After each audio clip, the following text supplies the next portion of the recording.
This is for all the people who are out there into this HARP business. You know, HARP, the thing that's up in Alaska that supposedly can create earthquakes at will, tsunamis, and all that type of stuff. Now, I don't doubt that we have weather modification because, I noticed, I actually read, I guess decades ago, a doctor was a Livingston, was in the, I think it was the Air Force weather modification program, and they were modifying the weather even during the Vietnam days to make it extra heavy monsoon seasons in Vietnam. The U.S. was doing this way back, many, many decades ago, and it does work.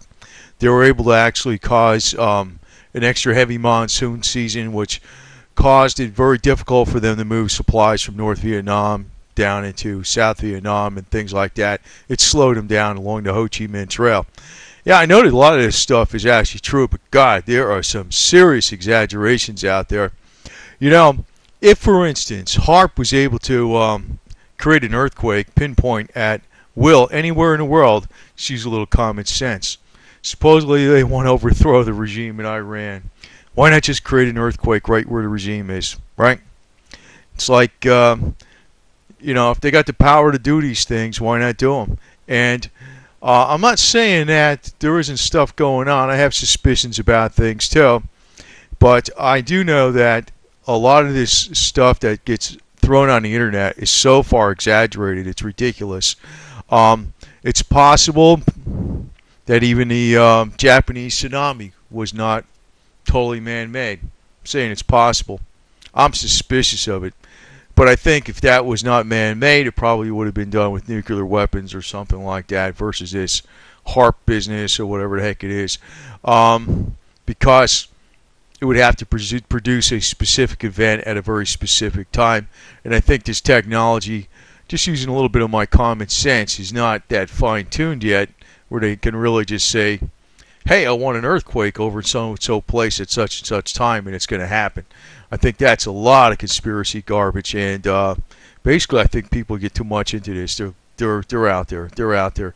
Although you should keep an open mind, because even back in the 30s, if somebody told you that splitting an atom could cause the release of so much power, they would all looked at you like you're crazy. So, but turned out to be a fact that that's what could happen. So, I always keep an open mind, but boy, there's a lot of exaggerations out there. Another one is about these tunneling machines they have under the ground. Now, this is a tunneling machine. This is a real one. It goes along very slow. They cement the sides as they go along. Supposedly, they've had for a number of years, this is all rumor, is laser tunneling machines that are nuclear powered that can go 7 miles of tunnels inside of a day and produce a very hard melted glass-like surface that's basically like a melted rock surface. They don't even have to use cement, and tunnel under the ground very deep, like 2 miles down. Now, if all this garbage is true, just think about it. Supposed energy crisis is over. For instance, if there's all this oil down in the ground, deep down in the different areas, they can use these type of tunneling machines. And the real joke is, like, say for instance, if I had a machine like that and it could tunnel 7 miles in a day, 2 miles down, I'd be going like this, right across into Saudi, right across to Iraq, right across into Syria, get rid of that regime, and go right across into Iran. They wouldn't even know what hit them. If you want to go into Iran that way via tunnel, fine. To me, these are a bunch of BS, crazy internet rumors to the max. I mean, HARP exists, but as far as what it can do, who the hell knows? I mean, there's a lot of whack jobs out there that think this thing could do anything in the world. I don't know what the hell it could do, but I'm from Missouri. Show me. I'd have to see it first. I'm a very practical person. I keep an open mind on things, but I'm a very practical person, and I don't actually just jump on something and say, oh yeah, that can happen. But there's a hell of a lot of people out there on the internet that believe that. But just a little common sense, if this technology existed, we could have used it against the Iranian regime a long time ago and toppled it. Why don't we use it? What's the deal? That's because the technology doesn't exist in that way. It's maybe it can modify the weather or create some kind of problems, but I doubt it has any kind of serious pinpoint control like people think it does. Same with these tunneling machines. They have tunneling machines. They have deep underground bases in the United States for some kind of catastrophic event that might happen worldwide. But as far as, Mach 2 trains, yeah, right. I don't buy into that crap. I think that's a pile of stupid rumors out there. That's where the giddy minds get into all this garbage. And I notice on a lot of things on the internet, that's what attracts the most attention.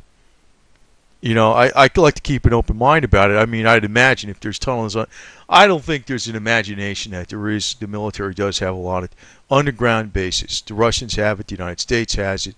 There's in Norway. There's all over the world. As far as it being as exaggerated as sometimes some of the rumors go, I don't think so.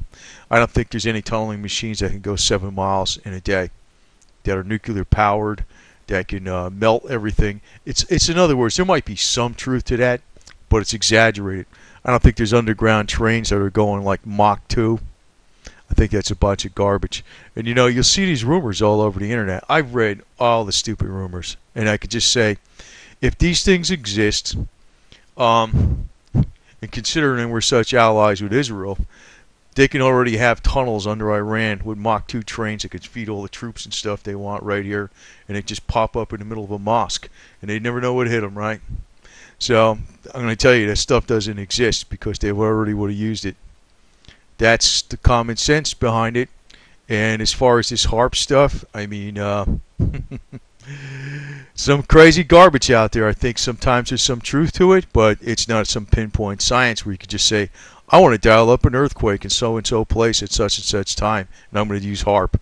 That's a bunch of BS. But as far as weather modification, that technology's been around for a long time.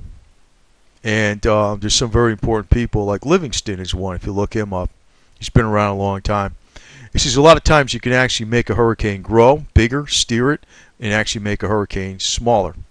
It's basically what you're doing is you're feeding the edges or you're causing the edges to collapse. That's basically how I understand it in layman terms. But considering that guy is a very highly qualified individual and did work with a number of things going all the way back to the Vietnam era, and they actually had a weather modification program during Vietnam, which was to create a extra heavy monsoon season so North Vietnamese could not make the supplies move down the Ho Chi Minh Trail as fast as they could.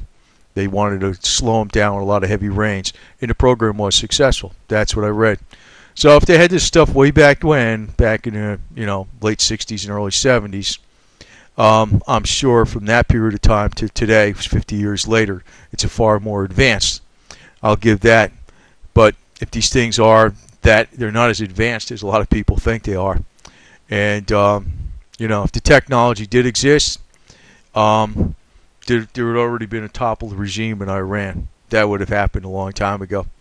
But I do think we possibly do have a lot of number of things up our sleeve that if there's ever a serious war in the Middle East, a spike might happen if there's a setback. The United States is probably going to win in very short order, because I think there is a number of weapons out there that are very ultra secret, and the black budgets that nobody knows what the hell they went into.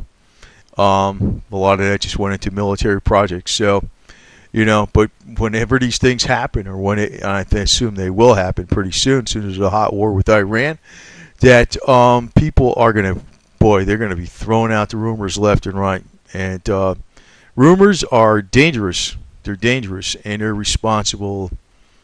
Reporting is dangerous, but we have to have a free press and free and open discourse and discussion on everything and all angles. But I'm just pointing out is if we had all this technology the way some of the people exaggerate with HARP and with this tunneling machine, we would have already made a number of applications, whether we could be tunneling for oil, tunneling for minerals. We can be, using it in the Middle East as in covert operations. You can have a tunnel going into the middle of Iran or something anytime you want. And quite obviously, it's not up to the degree that a lot of people like rumor it to be. Crazy, crazy rumors on the internet. I don't know. I call it Harp-tards. You know, Harp-tards, whatever you want to call them.